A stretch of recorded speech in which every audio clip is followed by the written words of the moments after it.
Hello everyone and welcome to my Minecraft tutorial. In this one we're going to be talking about aqueducts and roads. So, sounds a little boring but looks pretty good. So, yeah, let's get started on the roads. Most boring stuff first. Aqueducts coming.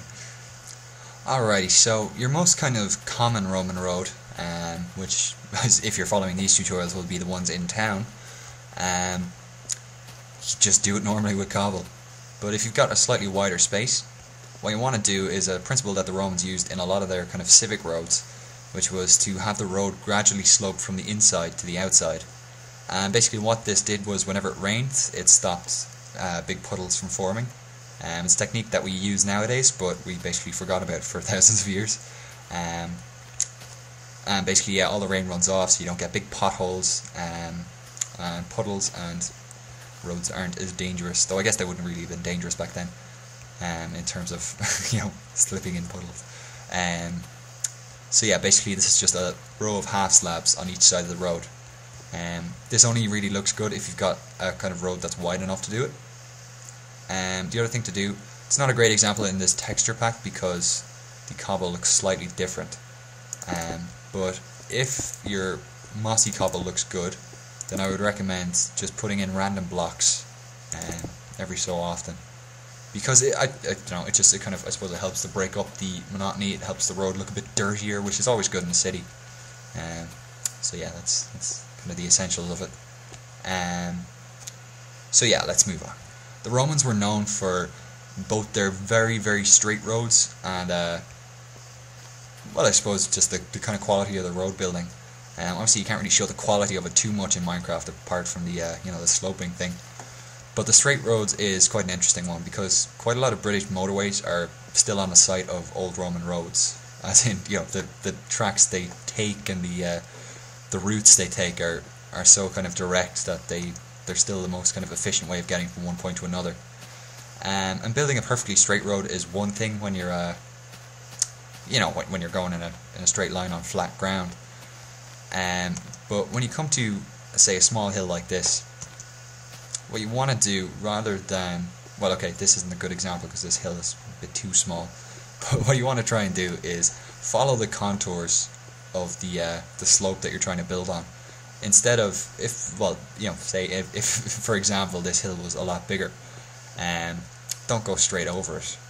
You can sort of go straight up to it, follow the contours around, and by that I mean just stay on the same level as the natural grass and work your way around it. Dig out the inside if necessary, and then obviously curve back around and keep going in whatever straight road you were going.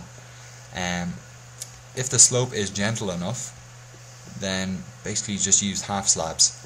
And one thing to bear in mind is that you want the slope to be as gentle as it will allow. The other thing to bear in mind is, well, I mean this might just be personal preference, but I would never recommend having the sides of your road on show, because from a distance it just looks really crap. Especially stuff like cobble. Cobble's a layer of stones over the top of the road. It's not a meter thick chunk of random rocks. So you shouldn't really be able to see the sides, though again that might just be personal preference. So yeah, slopes as gradual as possible. For steeper hills there is a much kind of better technique. So yeah, coming over here to a mountain biome, you can see that obviously you don't want to go straight for the mountain. Romans did dig tunnels, but not tunnels that big.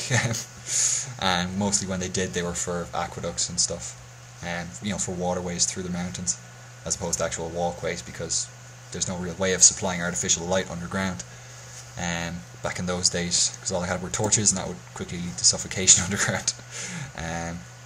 So yeah, basically what I've done in this instance, instead of, if we're going to go past the mountain, we just follow the same contour around, so it'll be this level, the one I'm kind of mousing over here. So you want to knock off all these, or maybe build up the ground,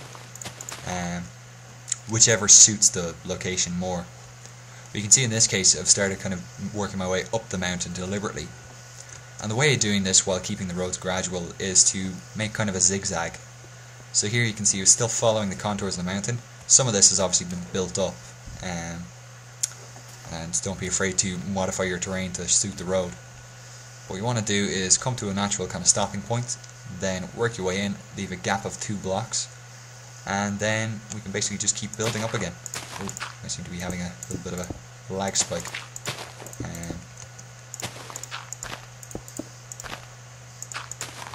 So yeah, and basically we could just kind of continue that same pattern up, and you know, build up the grass on this side if we needed to, but again, try and keep kind of a natural look.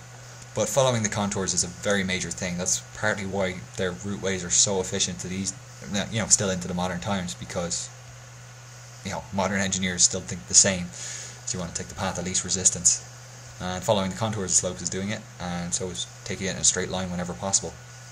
So yeah, let's move on to the aqueduct, because I'm probably boring you to tears with roads. Alright, so to start off with our aqueduct, basically we're going to take a... Well, actually I should explain first of all. I'm going to give this tutorial in one segment, which is a 7x7 block. Sorry, 7x5 block, which sounds like an odd measurement compared to the rest of my tutorials, but there's a good reason for it, so I'll show you that later. So yeah, first off, if you're using the same materials as me, then that's fine. If not, then, you know, whatever suits. Build 2 5x5 walls. These are stone bricks in this case. So build 2 of them. With a gap of 5 in between. That's what the glowstone is for, just so you can see it easily. Moving on, in the center of each wall, at the top level of the stone brick, you're going to place 3 blocks on each side. On top of that, you're going to place a row of half and double slabs. Now, this configuration is kind of, it's more of a design preference than anything. You can see here I've put in dirt blocks, and basically what these represent is blocks that won't be visible. So you don't actually have to worry about them, but you can keep it uniform if it makes it kind of simpler for you. So yeah, this kind of configuration between the half slabs and the double slabs is, again, my own personal preference. You can see how it looks in the end and fiddle around as needs, but that's about it for that phase. In this next phase we've done the arch. And the way to do this is upside down stairs, and then a upside down half slab in the middle. Oops. And this gives a nice kind of gradual slope to the arch. On top I've also laid 7 just ordinary smooth stone blocks, and these are going to represent concrete, so quite nice looking. Okay, so moving on, starting to get a little bit more complicated, but still not too bad. Basically, on either side of the smooth stone down the center, you're going to want to place stone bricks on either end, so here and here, here and here, and then in the center. And basically the tops of the rest of the stuff, you're going to want to put stairs in this kind of configuration. Again, I'm using stone brick, but it's up to you. Next up, on top of the places where the blocks were before, we're going to build 3x3 walls. Again, stone bricks. And then on top of that, you're going to want to place another layer of double slabs. Again, this kind of alternating configuration is just the one I use, but you can, I don't know, alter it and change it to suit your needs. See whatever looks best for you. It's worth mentioning that obviously this structure is mirrored, so it's the same on each side, so it doesn't really matter what's going on the other side, just to let you know. Okay, coming on from that, we alternate between the stone bricks and stone brick stairs. Basically this is 2 stone bricks alternating with 1 stair block, and this continues the whole way along. On top of those last layers, we're going to place a layer of double slabs and some stone brick stairs. On the inside, I've laid some smooth stone to represent concrete, and that's about it. That's a aqueduct segment. The reason that it's 7 blocks long is very specific. Basically, if you want to build an aqueduct as the Romans would have, what you want to do is, say, pick one level, build it to be about 100 blocks long, and then come down 1 level. And basically that's the kind of measurements that Romans used themselves for building aqueducts. That kind of, it gave a sort of smooth flow of water without without it running too fast or too slow. However, in Minecraft it works a little differently. Basically, as you know, water can flow for up to 7 blocks in a direction. It's sometimes quoted as 8, but it's actually 8 including the source block. So with this being 7, what happens is it'll flow down to here, and then it'll keep flowing.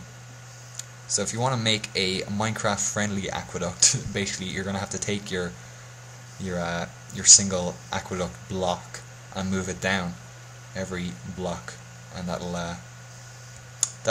allow the water to flow. Doesn't look too good, well, especially because the way I built it, like in the ground. But yeah, it doesn't look too good, and if you're transporting water from very far away, it's just, you're going to hit the ground eventually, and it won't really be worth it. So this is the one that looks the best. The thing about aqueducts is, in real life, they're an incredibly efficient way of transporting water from one place to another. Very, I suppose just efficient and inexpensive in comparison to, trying to dig a load of wells and stuff. Especially for the Romans, because they had their concrete and they had their cheap building materials.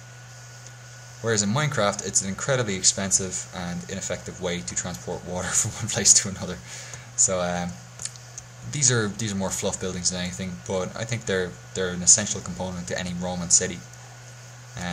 They provide sanitation, actual drinking water, which is obviously essential. And yeah, they generally have a very great improvement on the standard of living of your average Roman citizen. So yeah, that's about it for that tutorial. Thanks for watching, everyone, and hope you have a good one. Bye.